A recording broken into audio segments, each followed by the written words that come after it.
السلام علیکم داملا حاجی مرزا. 6 سال می شود که شوهر من در بستر بیماری خواب است. یک چند مراتبه موی سرش را خودم گرفتم، لیکن آدمان میگن که اگر زن موی سر شوهر را گیرد نکاحش بریده می شود. شما از نقطه نظر اسلام این را چقدر شرح می دهید؟ التماس جوابش را همین روز گردانید. من چند بار برای همه شما اعلام کردم، باز اعلام میکنم، همین زنک ها را فتواهاشون گوش نکنید، زیرا همه اونها بی سواد هستند. هیچ کدام اونها یگان مدرسه تمام نکردند، هیچ کدام اونها یگان مفسر قرآن و محدث نیستند. از این خاطر این زنی که موی سر شوهر می تراشد در حالتی که شوهر احتیاج به همین زن دارد، به خدا قسم در هر یک تار موی او تو 10 حسنات میگیری، در هر یک تار موی او. این احترام شوهر از همه بالاست.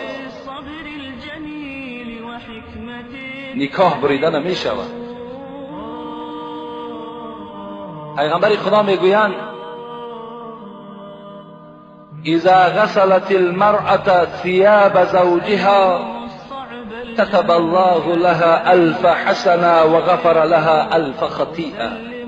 کدام زنی که اگر لباسهای چرکین شوهر میگیرد و در یک ظرف می اندازد و با دستهای نازک خود میشوید برای احترام شوهرش، برای که شوهرش لباس تازه پوشد، او را برده دستمال میکند و در دست شوهرش میدهد، پیغمبر خدا گفت در هر لباس شستگیت 1000 ثواب در نامه اعمال نویساده می شود و 1000 خطاهای تو را خداوند کوره می کند به خاطر لباس او را شستن. خوش به حال همون زنی که در این خیل حالت مونیس همون شوهرش می شود، شوهرش احترام می کند، بدن او را تازه می کند، موی سری او را می گیرد، کدام موی هایی که لازم باشد تازه می کند، بدن او را دائم پاکیزه نگه می دارد، بسترهای او را عوض می کند تا که رفیقان او آمده دیده از جایگاه خواب او حتی که چیکار کنند خرسند شوند که چی زنی مسلمانی داشته است. پیغمبر خدا میگوید قمت علی باب الجنه فاذا عامه من دخلها المساکین. من وقتی که شب معراج نزد در جنت بودم، نگاه کردم در جنت فقط فقیرها و مسکینها در آمده ایستاده، فقط فقیرها و مسکینها را خدا وارد جنت کرده ایستاده است. و کنت علی باب النار، لیکن وقتی که نزد دروازه دوزخ ایستادم، دخلها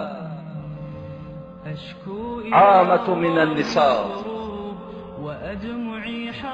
لیکن وقتی دروازه دوزخ را نگاه کردم، هر کسی که داخل می شود دوزخ فقط زنها بودند، اکثریت زنها را در دوزخ دیدیم. به خاطر چی است؟ پیغمبر خدا وقتی روز عید این سخن گفت، زنها گفتن به خاطر چی ای پیغمبر اینقدر زنها وارد دوزخ شدند؟ گفت زیرا شما درشت زبان هستید، زیرا شما به سوی شوهرها زبان درازی میکنین، زیرا شما فرزندهاتان لعنت میگوین، از این خاطر شما وارد دوزخ میشید. فرزندی که برای مادرش تیار از جان شده است، برای مادرش همه دواها را میکند، لیکن همین مادر با چیکار میکند؟ او را هلاک شوی میگوید، لعنتیش میگوید، چی دشنامهای قبیح باور که به فرزندها میدهند. این گونه زنها را پیغمبر خدا گفت اکثریت من در دوزخ دیدم. خوش به حال همون زنی که این گونه معامله ها را نسبت شوهرشان میکنند. خوش به حالتان، باور کنین ان شاء الله شما جنت را خریدید. رضا الزوج هو رضا الله. در بعضی حدیث ها آمده است رضاگی شوهر حتی رضاگی پروردگار هم هست. چه رضاگی پدر و مادر هم رضاگی خدا میگویند، برای زنها رضاگی شوهر هم رضاگی خدا میگوید.